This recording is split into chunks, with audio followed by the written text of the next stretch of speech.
Hi, I'm Mark Gingras. I'm going to show you a quick trick in R to help troubleshoot your code with a friend.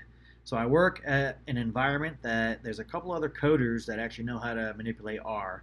And when you run into trouble, you want to send them like your code, like some messy code, copy and paste it over to them through an IM. But the problem is they don't have your variables. They don't know your data frame, what it looks like. So how do you send that? Oh, well, you can email them the CSV file and show them how to do it, or give them your whole file, or you can use what they call dput. And I'll show you how to use that right now. It's going to be one of those helpful things that you're going to use for the rest of your life, and you're bummed out you didn't learn about it sooner. So let's get to it. Let's create some data. I'm going to use the MT cars examples. So we'll create a data frame called my data. Let's take a quick peek at it. So here it is. It's got a bunch of rows, bunch of columns. It's not that big, but imagine you had 50,000 rows and 35 columns. You don't want to send that around everywhere, but you want to give your friend or your coworker a little bit of something to work with, or Stack Overflow when you're posting reproducible results. So this is key for Stack Overflow. If you don't actually send a reproducible results, then they're not going to help you that much. So let's get to it. Let's pretend this was 100,000 rows or something like that, and we only want to capture maybe the first 15 rows or something, or let's go with the first 5 so we can kind of display it better. So let's just call it my data equals, well, we'll call it my data compressed is equal to my data, and we're just going to do the first, like I said, 5 observations. Okay, so my data compressed is 5 observations of 11 variables. There it is, nice and neat. You can definitely do some aggregations and some text manipulation to see if things will work. But how do I send this to my friend now if I'm trying to figure something out?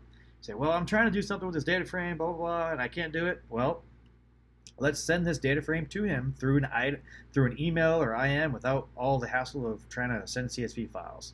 So that's when we use the dput.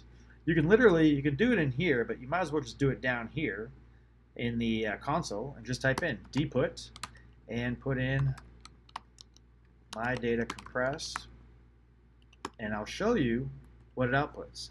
A bunch of words that look like it's kind of hard to replicate, but here's how you replicate it. You copy anywhere from structure all the way down to the end, no matter how big it is.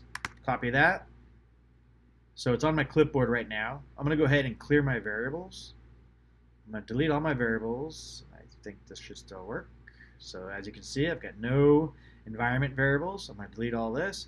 And let's pretend that somebody just pasted this over through an IM and they said, hey, reconstruct that for me. And I'll say, reconstruct it. That's just my variable name. Let's not kid ourselves here. And then literally just paste. And then hit your enter key and it reconstructs it. Let's take a look at this reconstructed data frame. Looks just like I had. Pretty awesome. Now, granted, if there's decimals or a lot of floating point numbers, you're only going to get approximates. But this will get you pretty far, and it'll definitely help in collaborations for troubleshooting. So that reconstruct is now a variable that is just like the other variable I sent. Now, instead of calling the other variable a new variable name called compressed like before, you could have just used dput and actually just put 1:5 comma. But I wanted to kind of make it really clear and concise for you all. So anyways, hope this helps, and happy coding.